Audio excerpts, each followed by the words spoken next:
Hare Hare. Hare Krishna, everyone. I have to see, where am I looking at over there?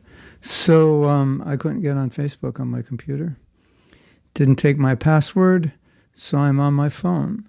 And we have to set the volume different on the phone. So I don't know if it's correct. You have to tell me if the volume is too low or too loud. It works different on my computer than it does on my phone. So I just need to make it louder, make it quieter from anybody. And then, and just let me know how the sound is. Radha Priya, Facebook is not taking my password. I don't know why, but it's not. But it's somehow programmed into my phone. Sound is good? Okay. It's programmed into my phone, but I can't get on my computer. Anyway, let me just take a minute while we're waiting for all of you to see if I can locate where we left off a reading. I have various bookmarks. I have 3 bookmarks. Phew. Now we have to decide which one it is. Not that one. Okay.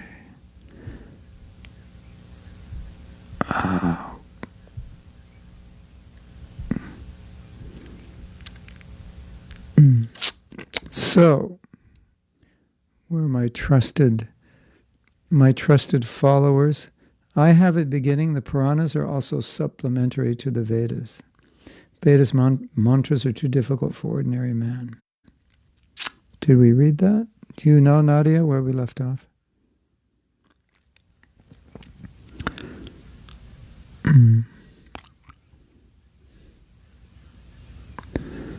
Maybe you can tell me. Tanya will post the quotes today. Tanya, do you know where we left off? This is where I have it marked. I have 3 bookmarks, 1, 2, and 3. I just don't remember which one was which. All right, I'll give you a moment to figure it out while we chant. Now, the next question I have for you is, and can you hear this keyboard?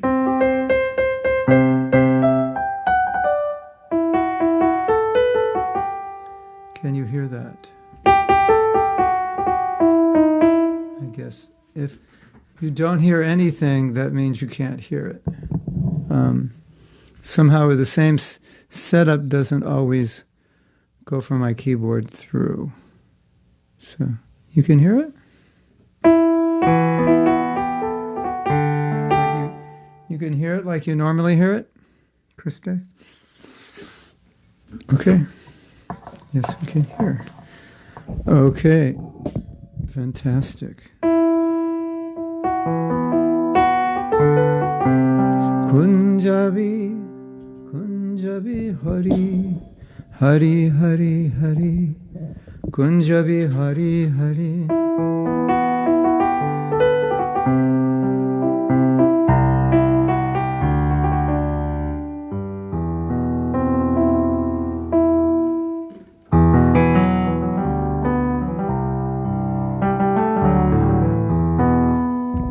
Jai Radha Madhava Kunjabi Hari Radha Madhava Kunjabi Hari Gopi Jana Vallabha Girivardhari Gopi Jana Vallabha Girivardhari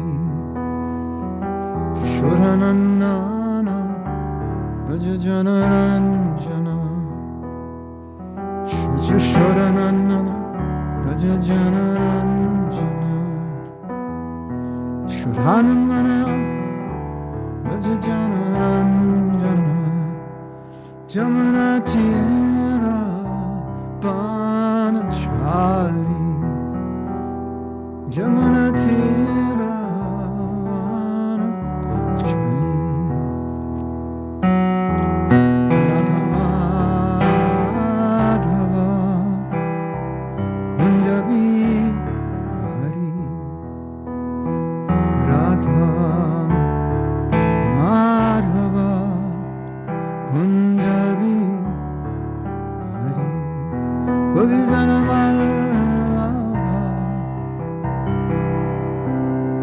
Girivara Dhari Gopijana Vallabha Girivara Dhari Jasodhanandana Rajajananjana Jasodhanandana Rajajananjana Jasodhanandana Rajajananjana Sodhanandana Rajajananjana Jamana Tira Bana Chari Jana Tira Bana Chari Radha Madhava Kunjabi Hari Jera Madhava Kunjabi Hari Radha Madhava Kunjabi Hari Sisi Radha Madhava Ki Jai Kantaraj Srimad Bhagavatam Ki Jai Thai Go Premanandi Hari Hari Bol Radha Radha Radha Radha Madhava Radha Madhava Radhe Jai Radha Madhava Radha Madhava Radhe. So, welcome to all of you. Now, where do we leave off? That's the question. Now I have to go on the phone, as I'm on my computer, but I'm broadcasting on the phone. So I have to go on the phone.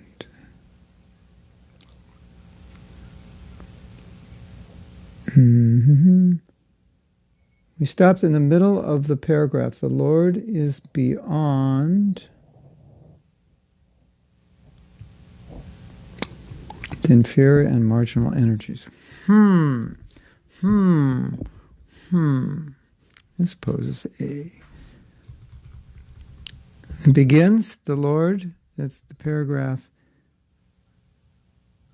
middle of this paragraph, the Lord is beyond. Okay, now I have to find that.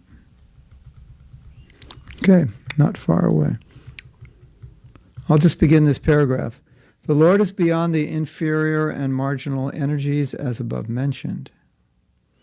And his spiritual energy is manifested in three different phases, as external existence, eternal bliss, and eternal knowledge. You're over there and I'm over here. Okay, I'll bring you a little closer. Keep you more involved, right? Okay. As far as eternal existence is concerned,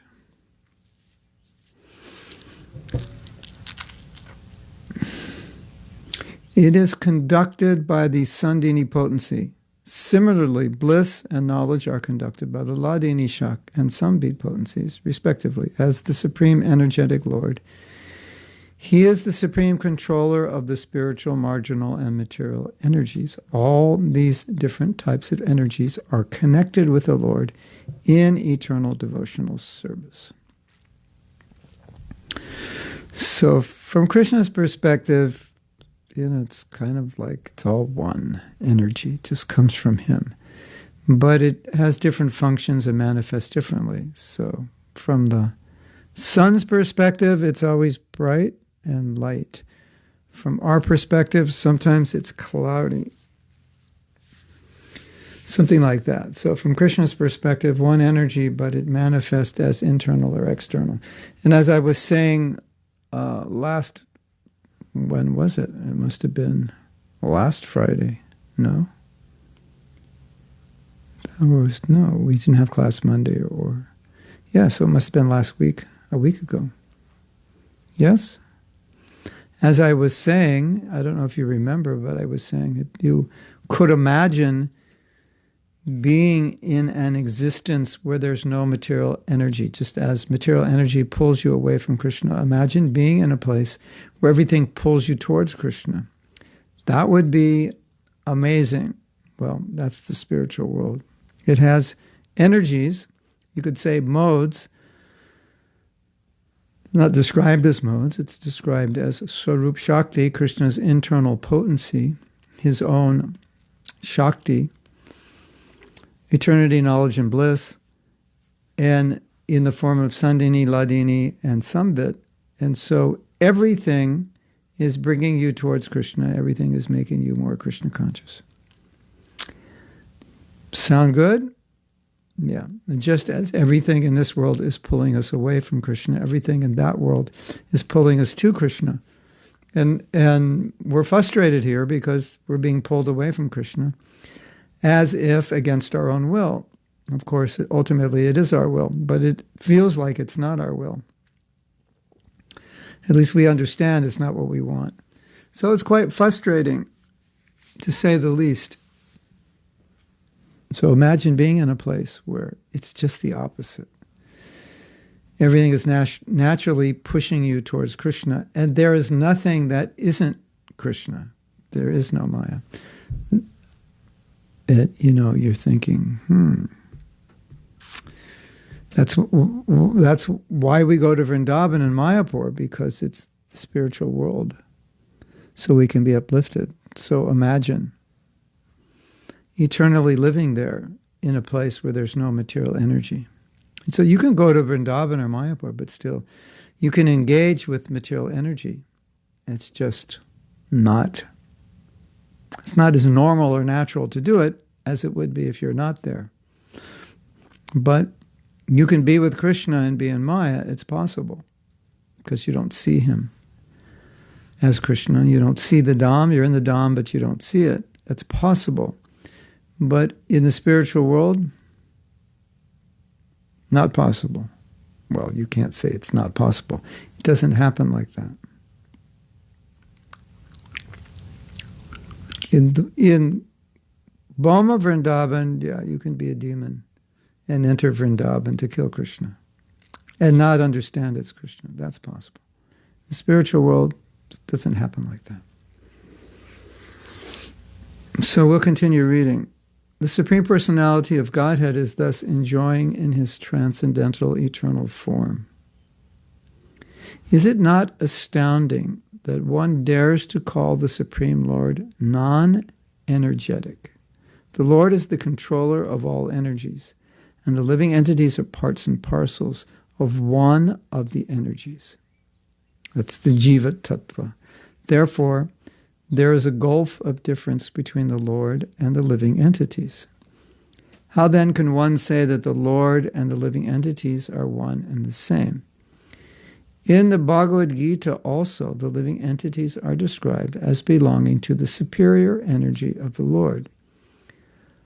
According to the principles of intimate correlation between the energy and the energetic, both of them are non-different also.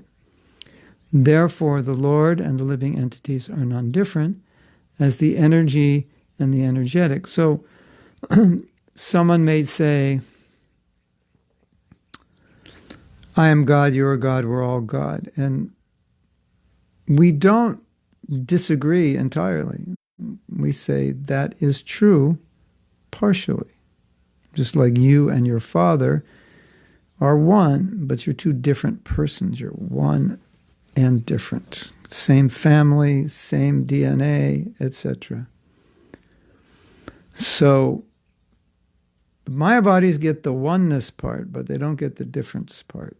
And so Mahaprabhu, he came and said, okay, you all believe in the oneness, the Vaishnavas believe in the difference, but actually the Siddhanta is that both exist simultaneously. So we are the same as Krishna, but we're not Krishna. Just like the example you must have heard many times is the drop from the ocean is the same quality as the ocean water, but the quantity is different. So, and then Prabhupada makes the point that the living entities are spiritual, but they're of a different category. It's called jiva tattva, and it's not. It's although we're spiritual, because we're tatastha, we can fall. It's of a different category. We can be covered. It's spiritual energy, but it's different than the energy that runs the spiritual world, by which the spiritual world is consisted of, sustained by, made up of. It's different. We're a different tattva. So therefore, you have three energies. You have what Krishna describes in Bhagavad Gita as superior, inferior, and the living entities. So living entities is a different energy. It's a different category. So it has similarities, but it's different. And the obvious difference, which is explained in the first verse of Bhagavatam, Krishna's swarat. Swarat means independent. What does independent mean? It means nothing can control him. That's what it means to be independent. If something controls me, I'm not independent, right? If nothing controls me, then I'm independent. So Krishna is known as Swarat. Swarat means there's no energy that controls him. He controls all energy. And although we are jivas, Srila Prabhupada said we are controlled. Either we'll be controlled by Maya or we'll be controlled by Yogamaya, Mahamaya or Yogamaya. But the tattva of the jiva is that the jiva is not independent. Although you could say in love of Krishna you achieve real independence. But the independence that is referred to here in a philosophical sense is the independence of Supreme Controller. That Krishna has control of everything. And so when you come to the point where you control everything, then you're independent. If anything controls you, you're not independent. And, people sometimes, intoxicated with pride, think, they're greater than they actually are. And then COVID comes and we're having such a hard time controlling it, dealing with it. Many people are dying from it. So that's an example. We're not independent. If we were independent, we would say, COVID, forget you, I control you. But we don't control it. We control some things, but not much. So we are acknowledged as controllers, but tiny controllers. We have some control, and not a whole lot of control, but some. Enough to control our lives, that we can serve Krishna, but not enough to control the universe. So we'll read on. This is verse from the 7th chapter, verses 4 and 5. Earth, water, fire, air, ether, mind, intelligence, and ego are all inferior energies of the Lord, but the living entities are different from all as superior energy. This is the version of Bhagavad Gita. Chapter 7, verses 4 and 5.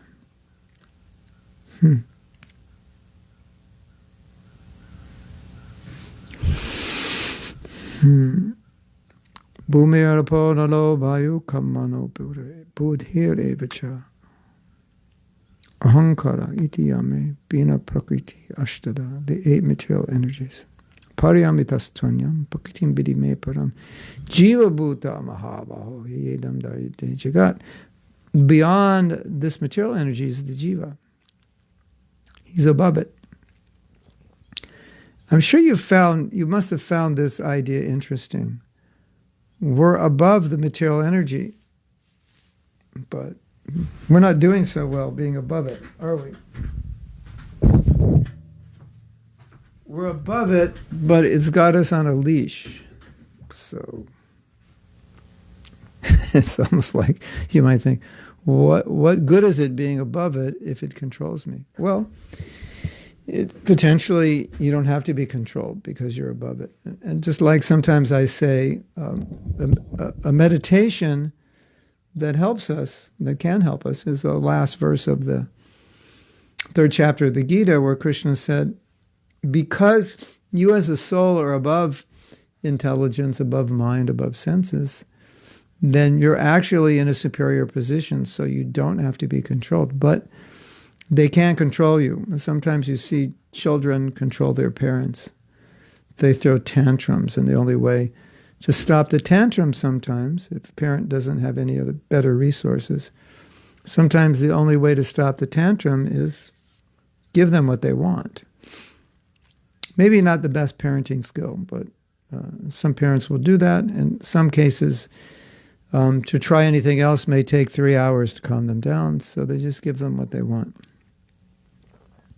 So the parents are superior, but sometimes they succumb to the children. So we are superior as soul, but sometimes we succumb to the mind, the senses, the intelligence. So it's always helpful to remember when the senses are pulling that you, the soul, consciousness, are in charge if you choose to take charge. Now, whether you choose to take charge, that's another thing. You may give authority to your senses or your mind, but if you choose to take charge, use intelligence, you can. It's always good to know you can, just as a backup when you feel like you can't. Remind yourself, well, I can because I'm the parent and the senses are the child, and they have to do what I say. Yes, they're stubborn sometimes, of course. Yeah. Mm.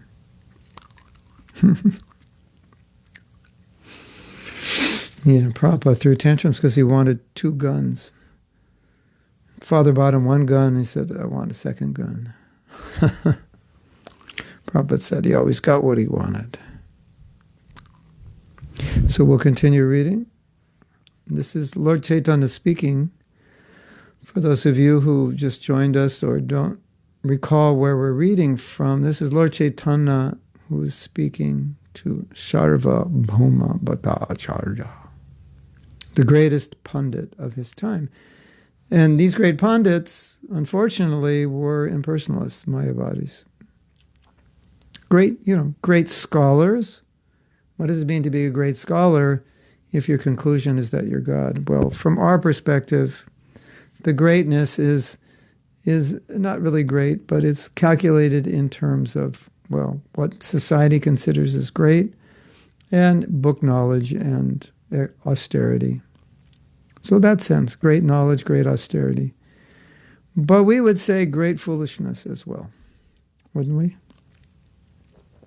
Okay. The transcendental form of the Lord is eternally existent and full of transcendental bliss. How then can such a form be a product of the material mode of goodness? In other words, this is an argument. The form that Krishna manifested in this world was manifested from Brahman, and it's a form in the mode of goodness. It's a material, temporary form. That's offensive, no doubt, of course. They don't know that's offensive. They think that is the Siddhanta, the truth. We take that as offensive. That Krishna is material and Brahman is greater than him. And his form, this beautiful form that we're dedicated to, is a temporary manifestation of Brahman.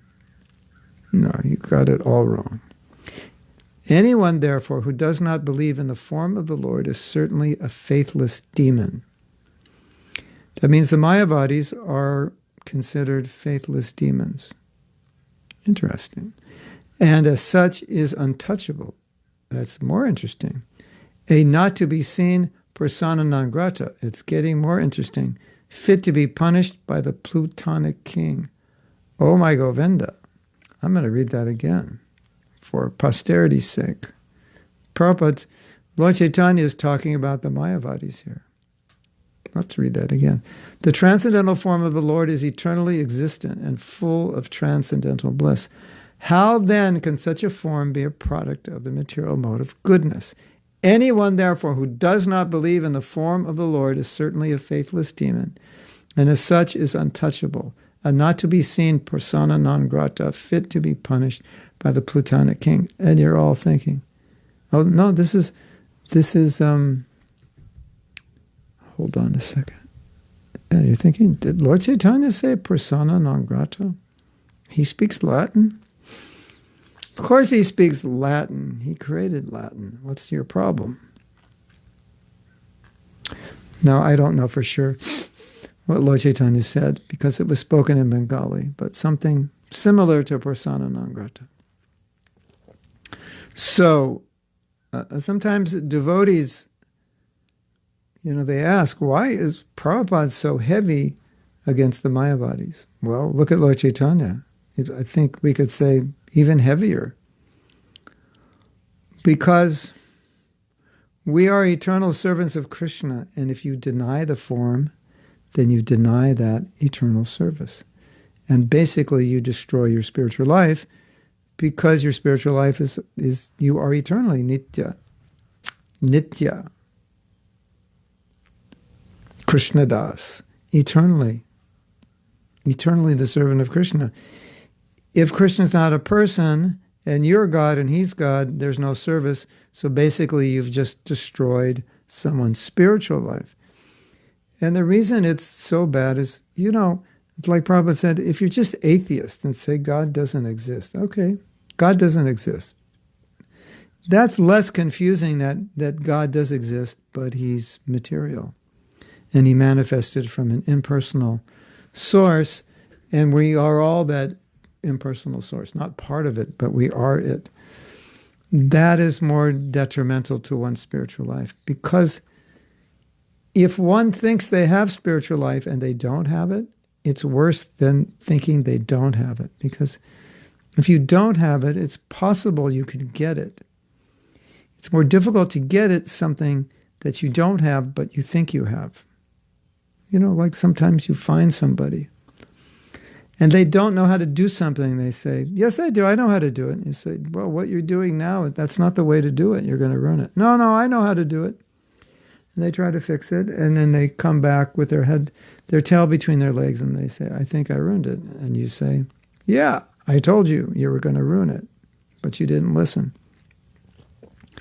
No, I have spiritual knowledge. I'm spiritually enlightened. Okay, if you are, that's fine. But if you're not, it would be better for you just to say there is no God, and I don't know anything, and because there is always a chance you can come to the right path. But when you have such a corrupt idea of God that you are God, that's worse, right? Isn't it?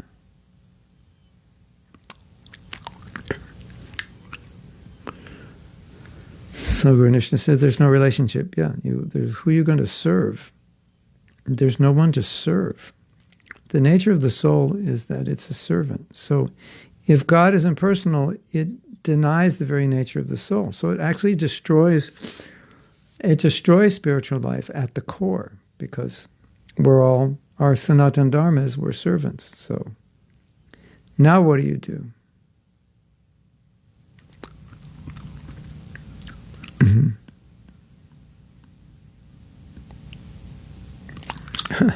Plutonic king. It means a hellish planet.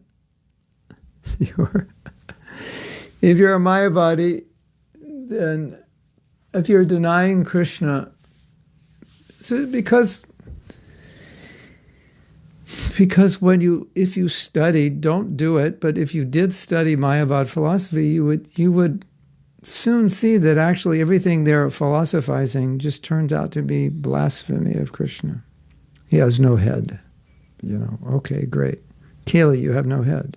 How does that make you feel? How does that make your mother feel if I call her up and say, Kaylee has no head? How does that make your father feel? How does it make your friends feel? How does that make anybody feel? If we say you have no head. Actually, you have no arms, you have no hands. Wouldn't you all feel, well, how can you say that? That's offensive. You should be punished for saying such things. I'm suing you in court for libel. You said I have no head. Something like that. It's so offensive that karmically there will be a reaction for that. Interesting, right? It's so interesting because, they're chanting mantras and doing austerity, but at heart, they're tearing Krishna apart, tearing his body apart. So I think Prabhupada means punished by the Plutonic king, that's Yamaraj.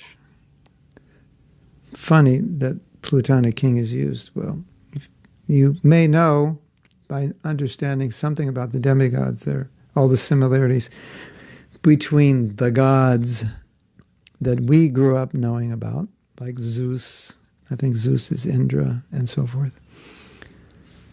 And the gods of the Vedas, the demigods, devatas. So, yeah. No, here's the next sentence. It explains, Prabhupada talks about what I'm explaining. The Buddhists are called atheists because they have no respect for the Vedas. But those who defy the Vedic conclusions, as above mentioned, under the pretense of being followers of the Vedas, are verily more dangerous than the Buddhists.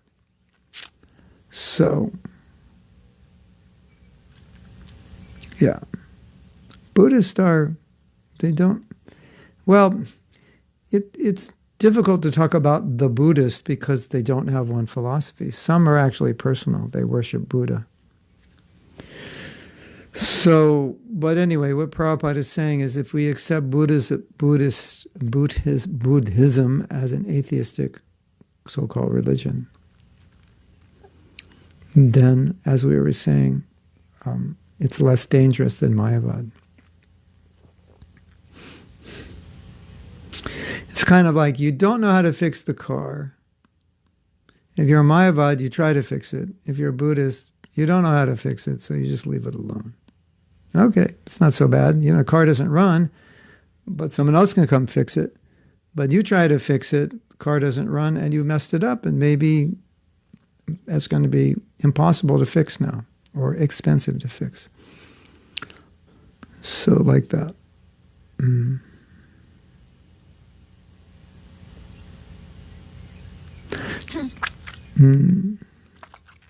Anyway, this is interesting.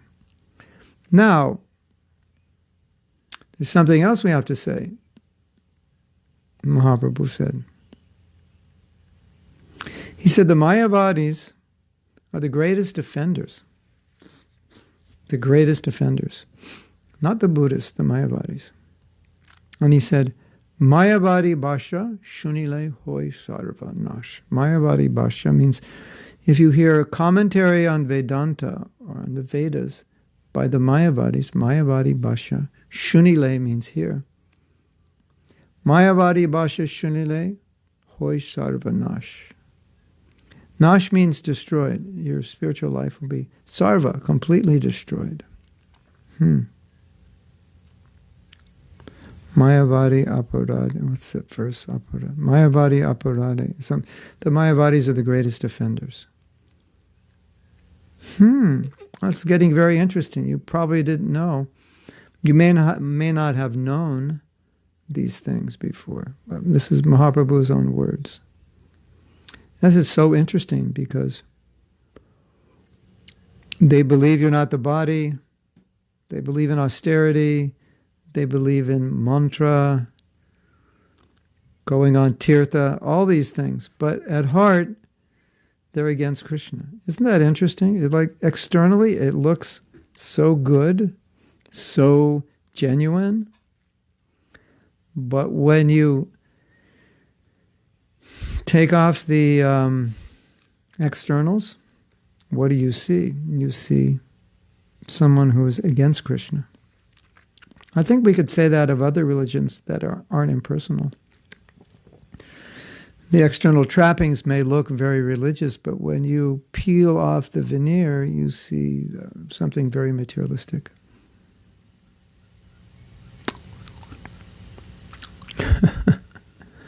Buddhism is dangerous, less dangerous because Buddha is Krishna? Yeah, you could say that, but indirectly they're worshiping Krishna. That's there also. But I think the context that Prabhupada was saying is that taking Buddhists as atheists. So they don't, as atheists, they threw out the Vedas.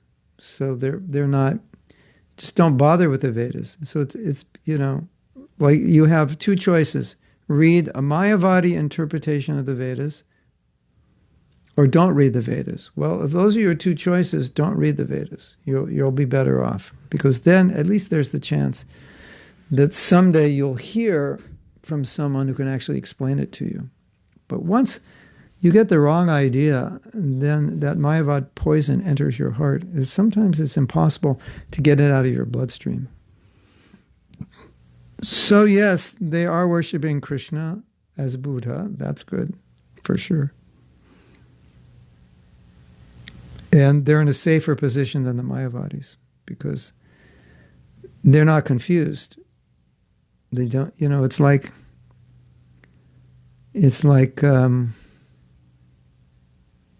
they don't know about Mayavad philosophy, because they don't accept Buddha as God. They don't think that they are God. There is no God generally. Not every form of Buddhism. Things have morphed over the years. But the kind of Buddhism that Prabhupada's talking about is atheistic Buddhism. So there's nothing to interpret, because you don't accept it. It's like if you deny something, then you don't have the opportunity to mess it up, because you don't even believe in it. So it's like some so-called religious person could be giving you very wrong ideas about God. And ideas so wrong that they would be destructive to your spiritual life. Whereas an atheist isn't going to do that. They'll just say God doesn't exist. And you'll say, well, I don't believe you. And that's the end of the story. But if you believe in God and you're listening to someone tell you that you're God, then we have problems, big problems. It's like an acid on your spiritual life. So Prabhupada's saying atheism is obviously not good, but it's not as destructive to your spiritual life. We have seen practically many, I don't say, maybe many is not the right word, but lots of people who come to Krishna consciousness were either atheists or agnostics, because they had no information about God. And when they got this information, they got Krishna consciousness, they said, okay, this makes sense. Now I can believe in God. But if they got Mayavad philosophy, where would they be? And what is the result of Mayavad? It's interesting also, because the Mayavadis, at least traditionally in India, were quite austere. Austerity was part of their practice. And Sankaracharya, as I understand, his disciples had to be sannyasis. But, in the Western world, the Mayavad philosophy is just a philosophy. It's just a concept. It doesn't come so much with an austere practice. And that austere practice would be pretty much impossible for most Westerners. So they've kind of adopted the philosophical idea without the practice. And it's very, from what I've seen, from what I've read, to me, it's more of a warm and fuzzy philosophy, which goes along with the conditioned nature of the soul. I'm God, you're God, we're all God, it's all one. And when you realize that, one teacher said, what's the problem like with wealth? Because it's just energy. And the money energy and your energy and you and the money, it's the same energy. So once you realize that you and the money are the same, then all the money comes to you, which is interesting. Interesting seminar on what would the seminar be? On financial freedom. I'm going to do a seminar on financial freedom. Well, how does it work? Well, you just have to realize money is energy, your energy. Everything is God. The money's God, you're God. You're all the same. So the money's already yours. You're just an illusion. You don't realize it. Well, if getting rich is that easy, let's go for it. So, or what you and that beautiful woman, or you and that handsome guy, you're all one. You and that mansion, you're all one. It's yours, So it's not, it doesn't work that way, and it's not a practical philosophy. And I have a story that you will find quite humorous, and it'll show you how clever the devotees are.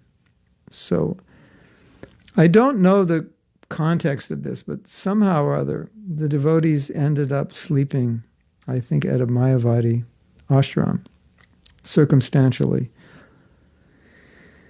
And it was cold, and they had a limited number of blankets.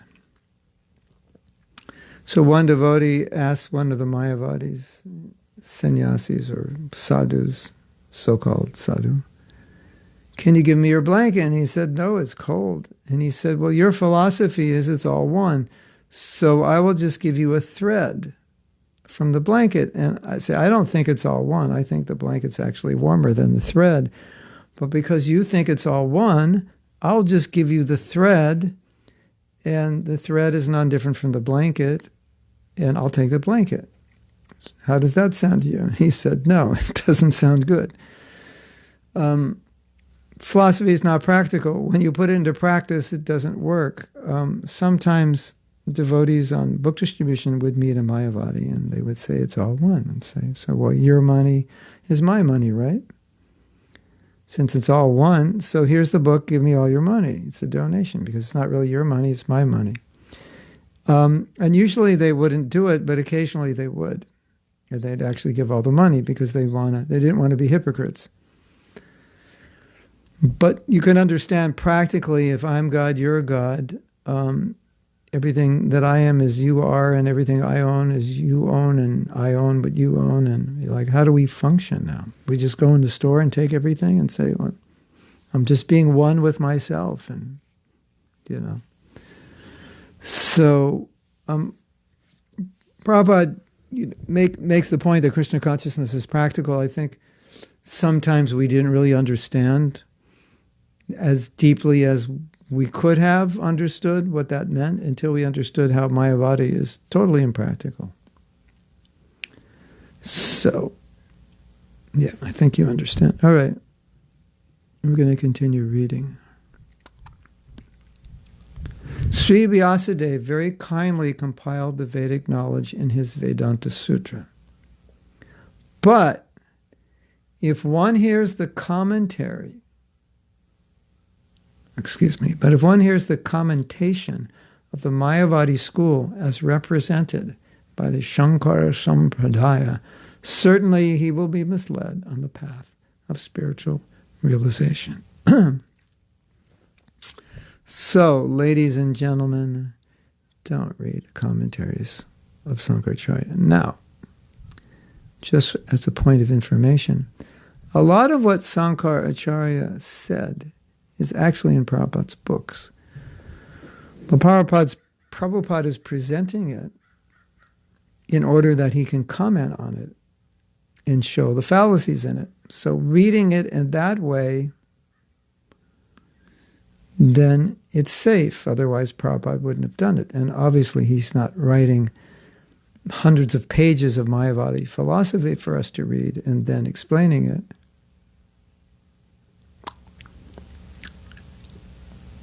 So, Prabhupada explains what it is, explains why it's wrong, how it's wrong, what's wrong about it, how it affects us. But if you just read Mayavad philosophy, it's quite interesting. You probably know, well, maybe you don't know. Prabhupada said something, or maybe it was Lord Chaitanya, who said that even a devotee on the stage of bhava who hears Mayavada philosophy could fall down from his position. Meditate on that. That's amazing, right? How contaminating is that philosophy? So my understanding has been, when I first read that, I probably read that 45 years ago or so. And I thought, wow, this Mayavad philosophy is more dangerous than I thought. And so in contemplating it, I thought, well, our desire to be God is inherent to our conditioned nature. And Mayavadi philosophy is saying, well, actually, you are God.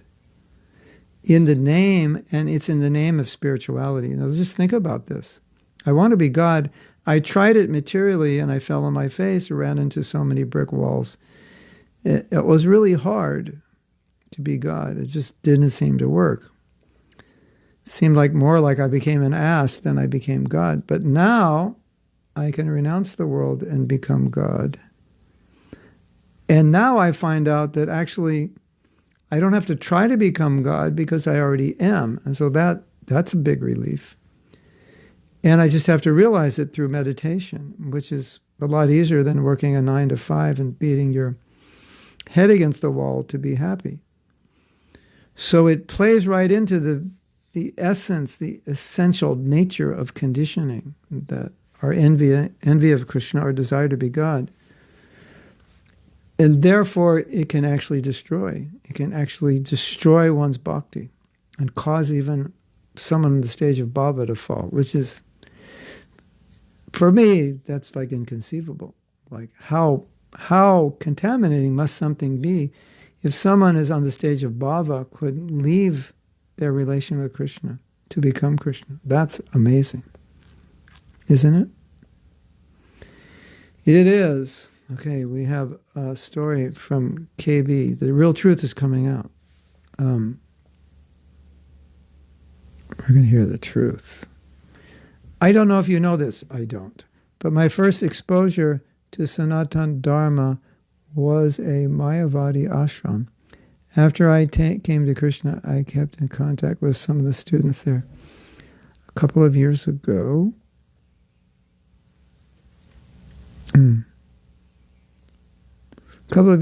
some devotees came to the ashram, and almost all the students left the Krishna Bhakti as well. It couldn't have been that Mayavad if it was so easy. Now they're all traveling and doing Sankirtan. There was a Shiva temple there. I like to think that Shiva is leading people to Krishna. Seems inconceivable, yeah.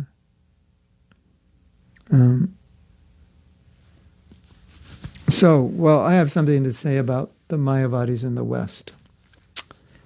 They're not like the same breed as the Indian Mayavadis. The Mayavadis in the West are kind of like, they're given Mayavad philosophy, but I think one of the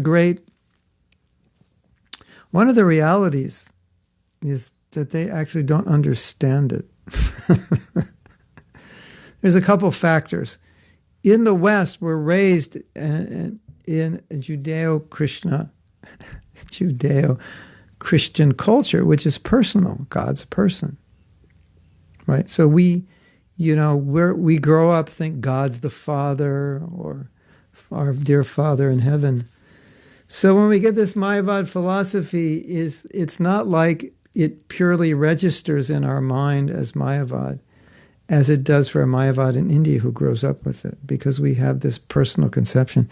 So to switch from Mayavad to personalism for a Westerner whose indoctrination level on a scale of 1 to 10 was only 1 or 2, because it's, from what I've seen, it's more subtle. It's because I've read some of what these teachers teach, and after I read it, it was I have no idea what you're talking about. And I'm pretty certain you have no idea what you're talking about. It just feels good to read it. It's all one and this and the universe and peace and I'm you and love, and that feels so good to read it. But in terms of hardcore Mayavad, from what I've read, it's there, but it's not hardcore. It's just kind of you may not entirely get it to the depth that the Mayavadis get it. They're live and breathe it, So that's one observation. So, because I think, many devotees were contaminated by Mayavad philosophy, but it was just an idea that they heard. And it was yeah, it sounds good.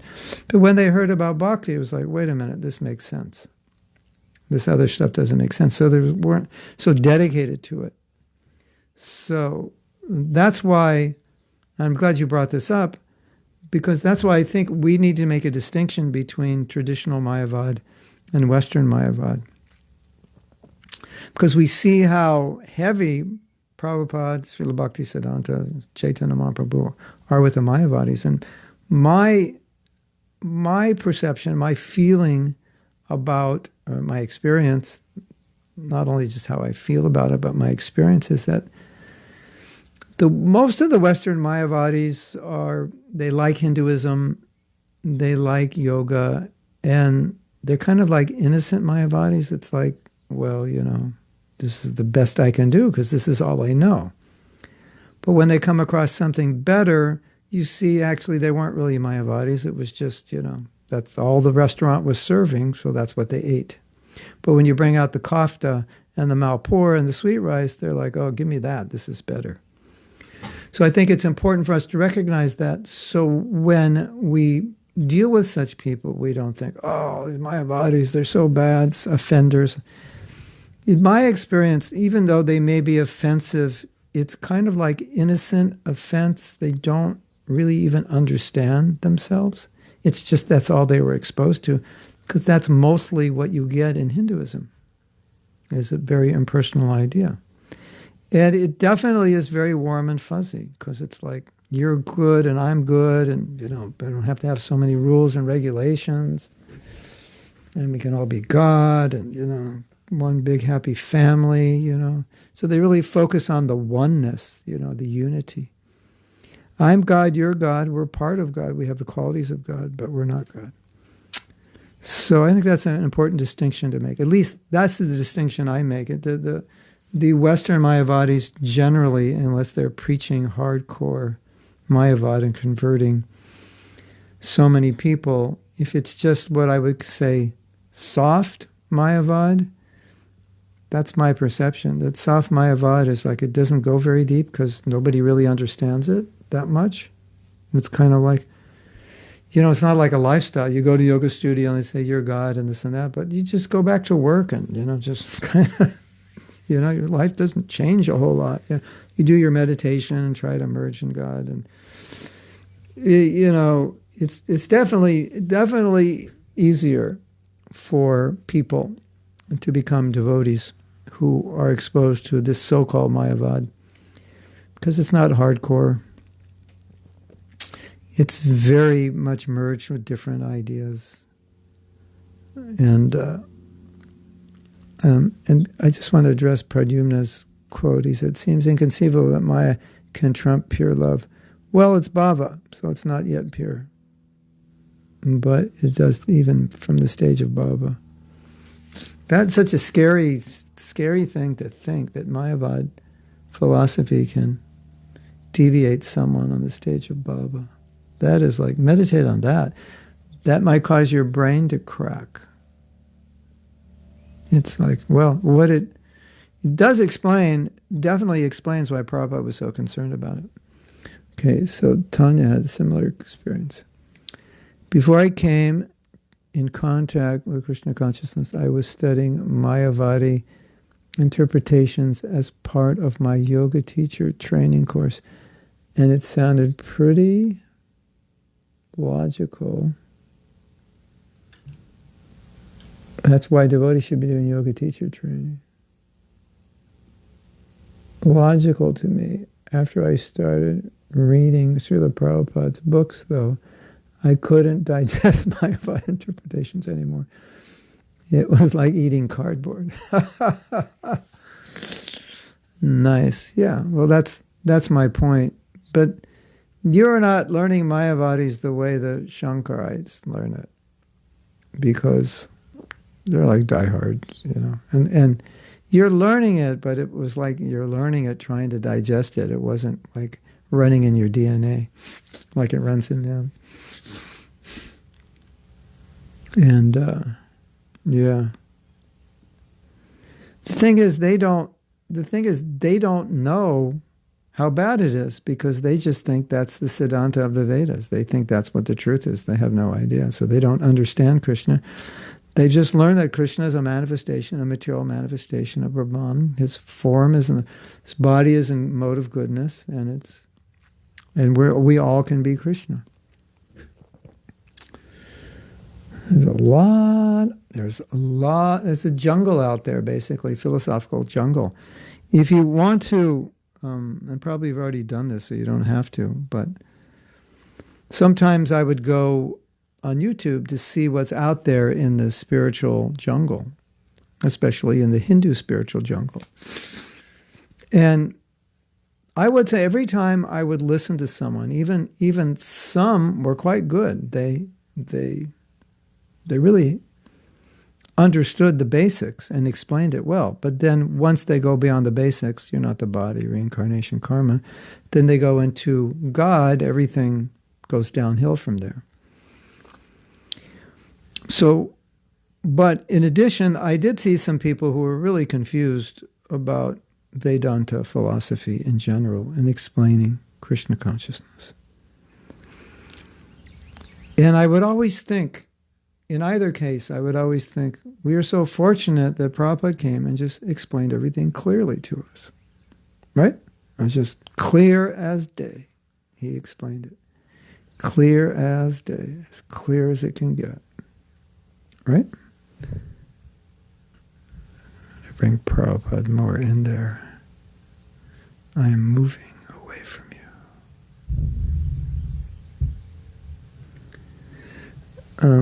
I'm sure you felt that way also, right? You just feel, I'm so fortunate that we have Srila Prabhupada explaining everything to us.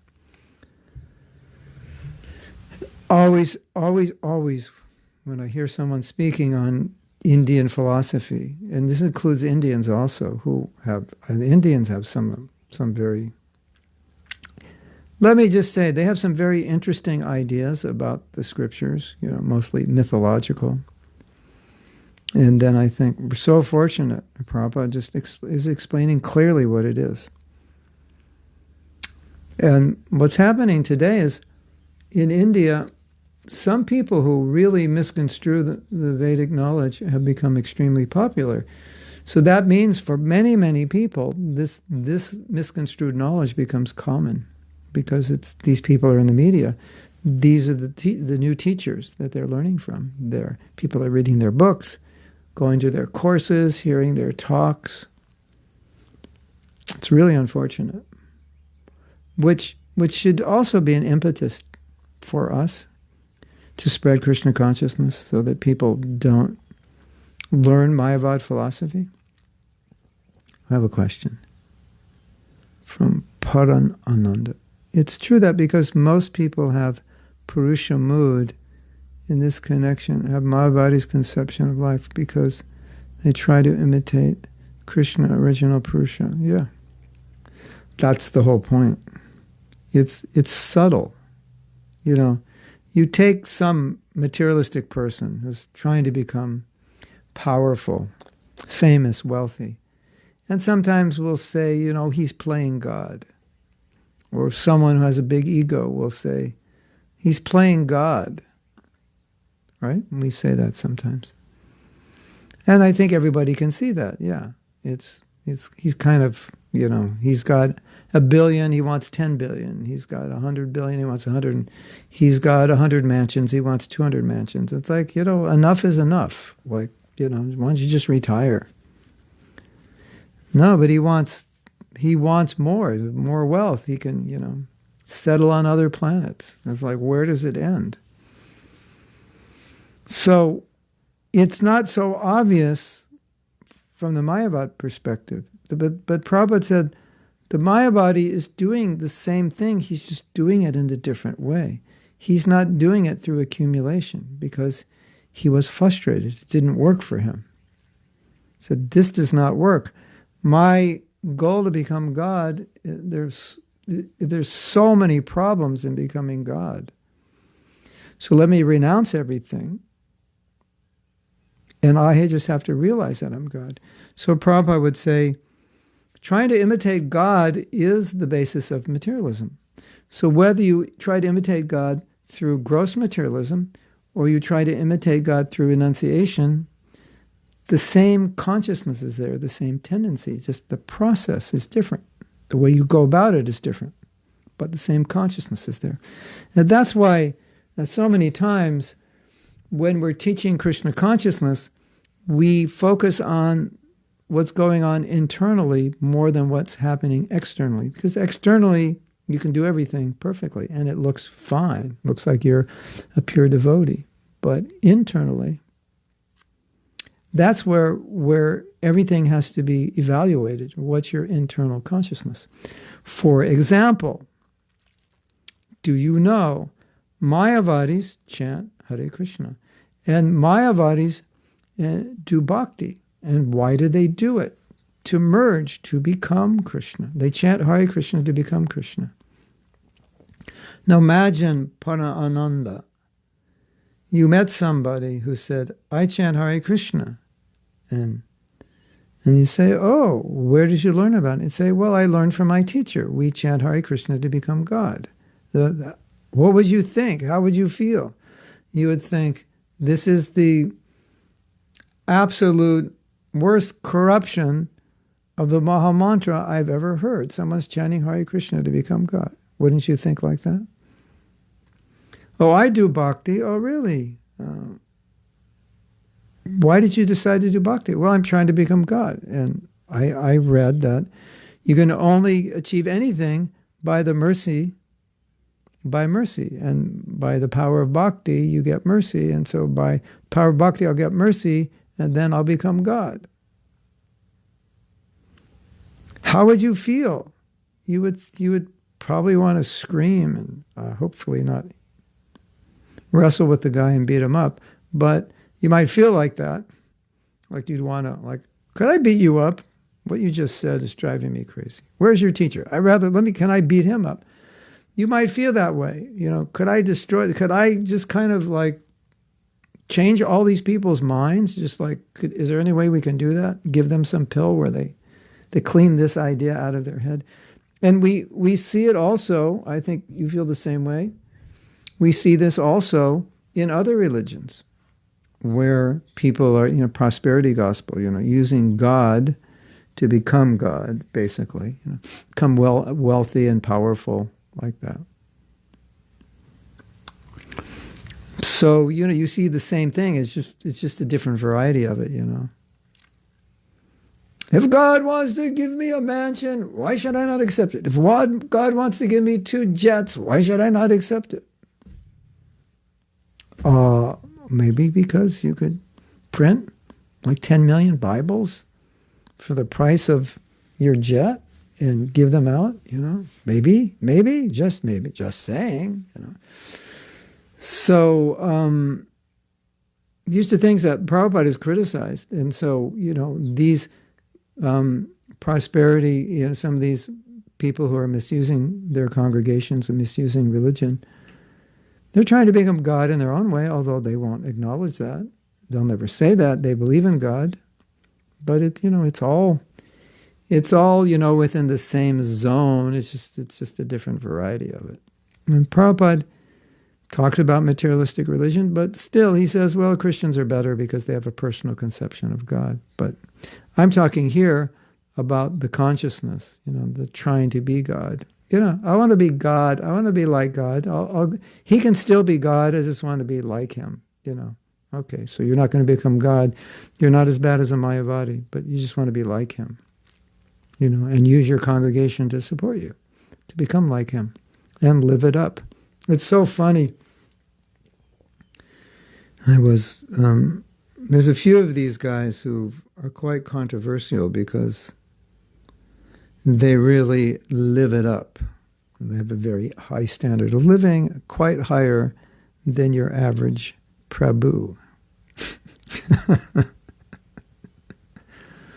It's like, what if you came to my house and it was like 10,000 square foot mansion, marble this and, expensive everything. And I had a runway and an airplane, I had like 100 acres and you might think that's a little weird. Especially if you understand the life of Jesus and how austere he was. And so, of course, we have Prabhupada's example, who was, the most austere, hardly slept, hardly ate, always on the move doing austerity. That we understand that's what spiritual life is like. So some of these Christians, they're not Mayavad, but the mentality is very similar.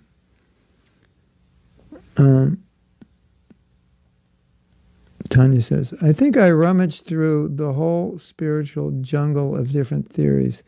There was always something missing, so I just kept searching. Then I found what I was looking for in the last place I thought to look. Well, congratulations, Tanya. You found it. And therefore, we are all, like you, eternally grateful to Prabhupada to lay everything on the line. You're like, yeah. I mean, it's so, I was not like you, Tanya, in the sense that I was searching, but I was searching to figure it out without books. So I wasn't reading books. I come across a few Mayavadi books, I pick them up, and I go, what's this? I can't understand this. And I asked my friend, it was his book. I go, do you understand this?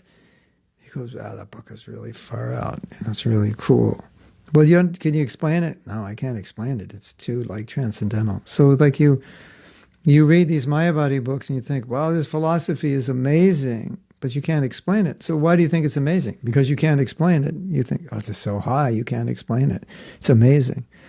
So that didn't work for me. And then I was just listening to a purport on Bhagavad Gita Prabhupada wrote. And in the purport, Prabhupada explained exactly how we got into this material world, how we stay in this material world, why we stay, and how we get out. And I listened to that, and I was thinking, that was such a clear explanation of the whole, the whole Bhagavad Gita in one purport, kind of, or the essence. And I was thinking, that's the book I was reading when I became a devotee. This is what I was hearing. It's like, and I'd read this and it's like, this is so simple, and no one has told me this. Not one professor. My parents didn't tell me, no friend. Nobody told me this simple thing. You're transmigrating. It's such a simple philosophy. And you're not going to get out of this world unless you do bhakti. And I just read it. It's like, whoa, it is so simple, so clear. Isn't that amazing? Just Krishna consciousness, we're just explaining things just very simple, very clear. And unfortunately, people haven't heard it explain that clearly. Yes, God has lost his job. Now, if we're all God, that means there is no God, right? Spiritual atheism, we're all God, therefore there's no God.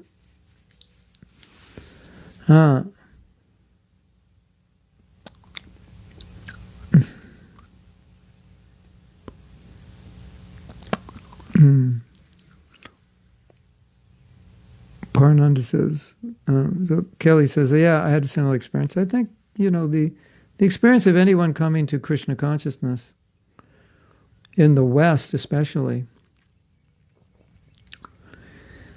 because it's not part of our culture and tradition, you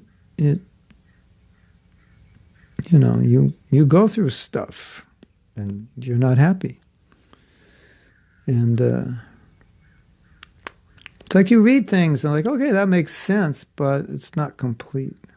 And Prabhupada just comes and it's like so amazing, Prabhupada comes and explains. It's really simple.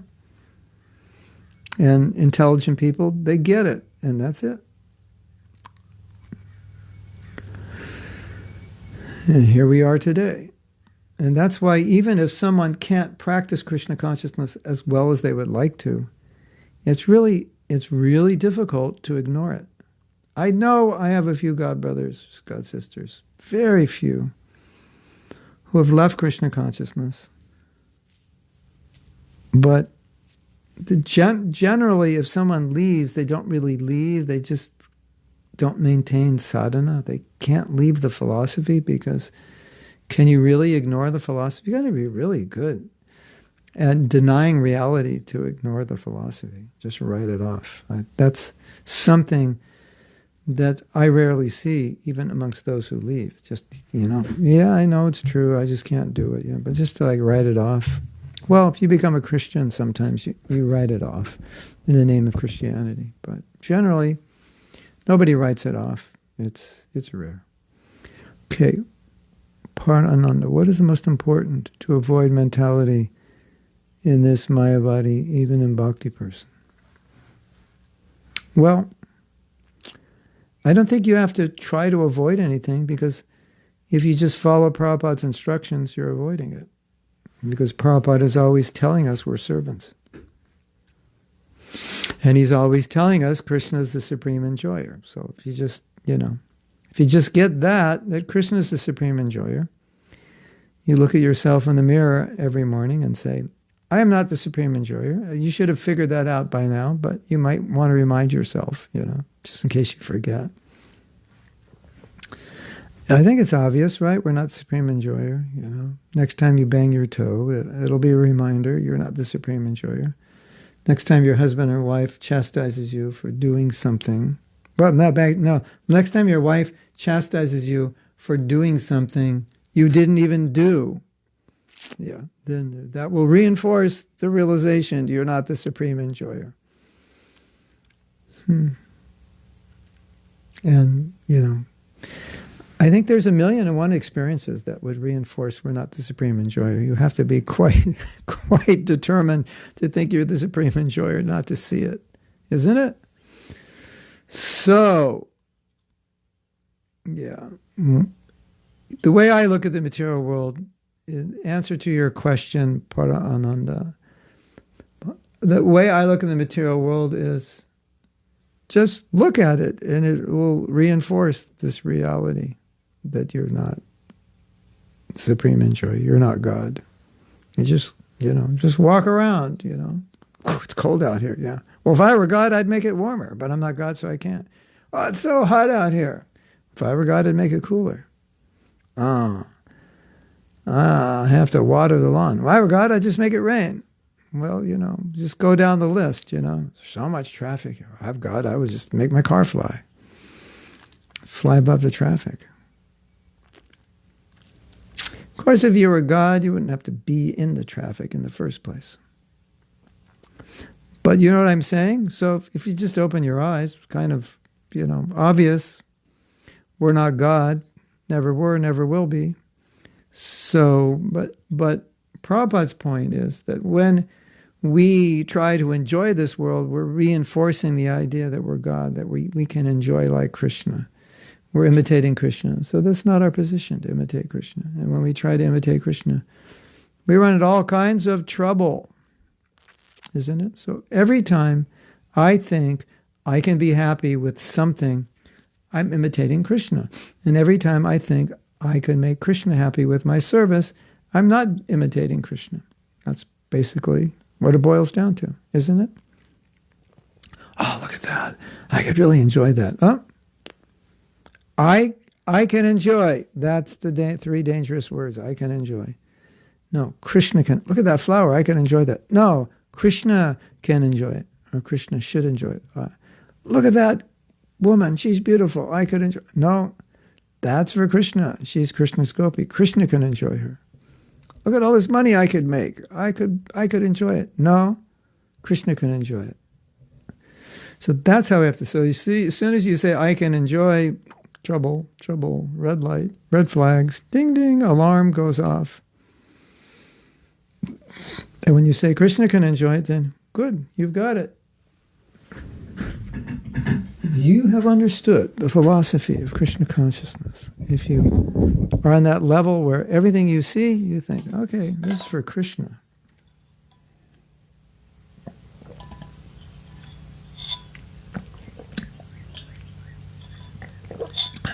When you think about it, right? Like, why do you eat? Why do you sleep? If we didn't have to eat or sleep, it would be great, wouldn't it? Like if you just weren't hungry and you didn't need food. So why do we eat? Ultimately, we eat so we can maintain health. Why do we sleep? So we can maintain health. Why? So we can serve Krishna. So technically speaking, in the life of a devotee, there is no sense gratification, because even the sense gratification is just to maintain the body so you can serve. Why do we have families? Because most of us, if we don't have families, we're unsettled. So we want to be settled in our mind so that we can just think about serving Krishna. So that's what we do. So, but why do we have families? To enjoy? No, ultimately we have it so we can serve Krishna better. So we can be calm and peaceful and not engage in illicit connection with the opposite sex because we're married. So it's not for being Krishna and enjoying, it's for serving Krishna. But sometimes I have to enjoy to be peaceful so I can serve Krishna, right? Isn't it? It's interesting, but you understand. We've talked about this before. Marco says, if having a material conception of existence is like having an hallucination, the Mayavadis are completely spaced out. That's a joke for those of you who may not have picked up on it. Yeah. They are in Mayavadis are taking too much LSD. They think they're God. Sometimes we heard, I've never seen, a person would take LSD and they think they could fly and they would jump out the window of a building and soon realize that they can't fly. Christy says, as a child, I used to dream of not having to eat or sleep. It seemed such a waste of time and money. Yeah. And Prabhupada also dreamed about it every day, how to get rid of eating and sleeping. It's funny, but let's put it this way, that when we talk about material life, we talk about eating, sleeping, mating, and defending, right? That's the four animal propensities. Basically the four propensities of the body and mind. The false ego wants to defend, and the body wants to eat, sleep, and mate. It's just, of course the mind wants to mate also. The mind wants to eat. Sometimes you eat when you're not hungry. So, okay, we'll say the gross and subtle bodies, this is the function for humans or animals. This is the nature, these four things. So as you know, sometimes Prabhupada would say we should minimize these things, right? Because this is kind of like the animal, this is the animal status of life. If you're just concerned with eating, sleeping, mating, and defending, then that's animal life. So the more you transcend it, the more it's human life. So now we have the example of the Goswamis who didn't eat much and didn't sleep much. And so Prabhupada put that example before us and he said, well, this is spiritual life. You don't eat much, you don't sleep much.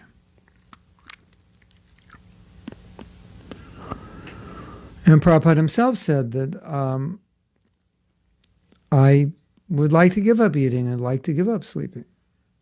It's a waste of time. Prabhupada said that. It's a waste of time. And sometimes I lay down at night, and I think, God, it's like 6 hours or 7 hours. I'm just going to lay here and not wake up. It's unbelievable. Like, why don't I just wake? I have so much to do. Why don't I just wake up in a few hours? It just doesn't make sense to me, And then it's like, next thing I know, it's 6, 7 hours later. I was like, what happened? Why do I have to lay here so long? And I have so many things to do. I could have done them all last night. So Prabhupada felt that way. Every minute should be used in Krishna's service. And to just lay there is such a waste. Of course, we know it's not a waste in the sense that if you don't do it, you'll end up doing it anyway. You'll just maybe fall asleep while you're driving the car and you'll get a good rest for like 9 months or so until you get your next body. And then you'll still get a lot of rest for the first few years of that next body. So we know that if you don't get enough rest, then things go haywire. If you don't eat properly, you can't maintain yourself. But it's a sentiment that it's a waste. But the point is that Prabhupada taught us that as you advance in spiritual life, these things will be reduced. And until they're reduced on the physical level, at least they can be reduced on the mental level. In other words, It's not like I don't like to eat and I don't like to sleep when I'm tired, and it's not like sex is not enjoyable, but it can become not enjoyable to the mind. No, I don't like sleeping because it wastes time. I'm not sex is it's an impediment for me. It's a selfish activity. I don't want it, although the body wants it, but I don't want it. And eating, yeah, I know I have to eat. I like eating so many things, but if I can just simplify, it would be better. I understand. So the mind. So as you advance, your mind is starting to transcend before your body, but then your body will come along. And sometimes your body doesn't come along because it just needs these things. And it's pushing you, and your mind's going, no, don't push me. Leave me alone. Stop bothering me. I don't want to think about these things. So that's just, what we have to deal with, the tolerant factor. But at least on the mental level, we can be opposed to it. Then it's okay. At least it's a start. That's where Prabhupada is trying to get us, don't.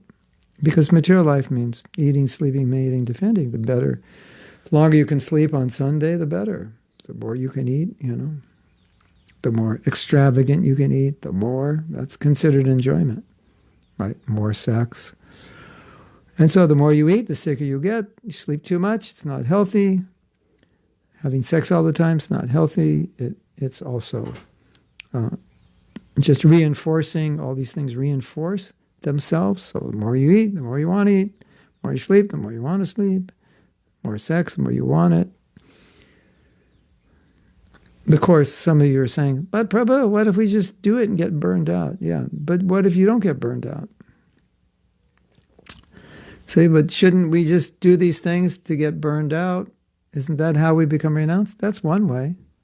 But sometimes it works the opposite way. You become more attached. So don't count on getting burned out just because you do these things. Hare Krishna. So we have 4 minutes. We could read something else. It's getting a little philosophical here. This is Prabhupada, I guess, paraphrasing Lord Chaitanya. The theory of emanations is the beginning subject of the Vedanta Sutra. All the cosmic manifestations are emanations from the absolute personality of Godhead by his inconceivable different energies. The example of touchstone is applicable to the theory of emanation. The touchstone can convert an unlimited quantity of iron into gold, and still the touchstone remains as it is. Similarly, the Supreme Lord can produce all manifested worlds by his inconceivable energies, and yet he is full and unchanged. He is Purna, complete, and although an unlimited number of Purnas emanate from him, he is still Purna. So, the idea here is that the Mayavad philosophers, impersonalists, Mayavadis particularly, have a problem with understanding how God can be everywhere and still be a person, because logically, if he's everywhere, he's everywhere. And if he's in one place, he's in one place. And that's material logic. If you are in Alachua, you are not in Poland. If you are in Tennessee, you're not in Alachua. If you're in Kaunas or Vilnius, Lithuania, you are not in Alachua. Are you? At least I haven't seen you here. But if Krishna is in one place, he can be in every place. So Prabhupada, in pointing this out, makes the point that Mayavad philosophy is looking at Krishna from a material perspective. So materially, that's true. If you're one place, you're in one place. And that's where you are. Of course, you can zoom around, but your body's in one place. So they think, well, if he's everywhere, he's impersonal. That's material logic. Okay, makes sense materially, but he's not material. So It's interesting, right? Isn't it? Big philosophers, big scholars, big brains, they're looking at something completely materially. And, it's just material logic. If something is everywhere, it can't be in one place. And we say, why not?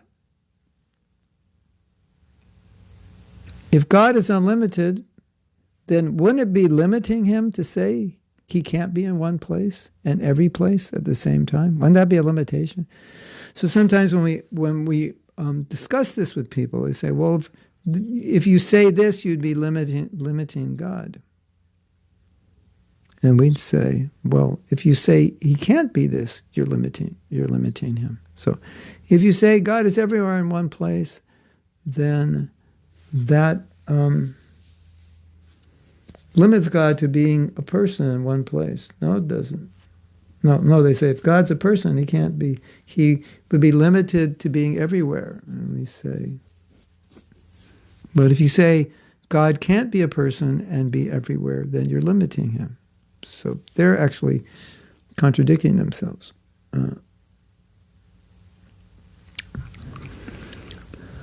Marco says, Mayavads are sad, in a very sad position. Is there a chance for them to become devotees? Yes.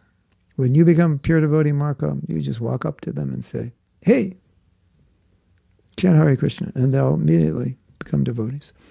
Perhaps with a special arrangement of Krishna or the mercy of pure devotee. Prabhupada said, they have to meet pure devotees, and that means you and I and all of us have to become pure devotees. So when they meet us, they'll become devotees. We were reading, Krishna says, 6.541, and the purport said, material enjoyment is indeed the cause of all unhappiness, but one cannot give it up unless one has personally experienced how.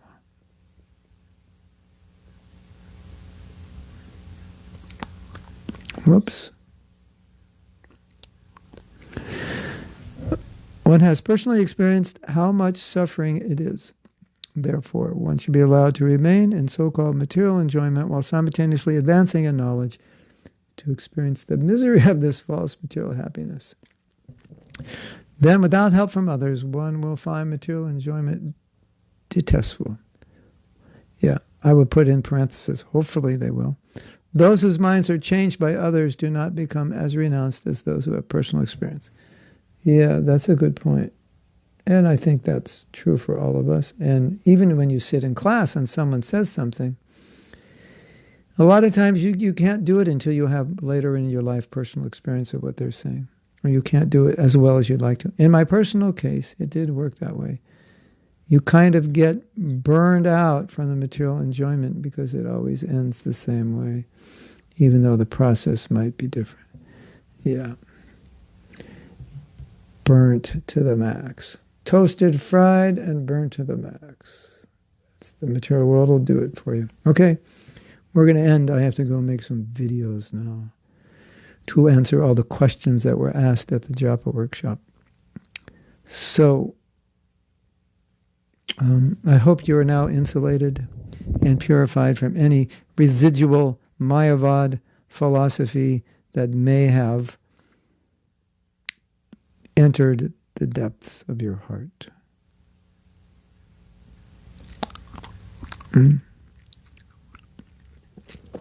Anyway, so the question is, we say, well, Prabhu, I'm still not burned out. Should I go out there and get burned out? And Prabhupada said, on the royal road, there's every chance of accidents on the royal road. So, regulated sense gratification. Just get burned out a little bit, without losing yourself. But you might get in an accident on the way of burning out. And my philosophy is, if you've understood that it doesn't work, then just don't have any doubts that it's going to work later in another way. It didn't work, it's not going to work. It's just Maya telling you, well, you didn't do it this way. If you just do it this way, it'll work. And then we have to understand, no, that's just Maya just speaking. No. It didn't work. It never worked. Oh, Prabhu, but now you're older. You were stupid then. You didn't know how to do it. And don't buy into that. Why waste time? You only have so much time to be Krishna conscious. So, just you've understood it, so just go for it. What's the problem? You already understand it. Just tell yourself, I already know this doesn't work. I don't have to convince myself by doing it again, by suffering. Okay, I have to go. Nice to see you all. Hare Krishna. Srila Prabhupada ki jai.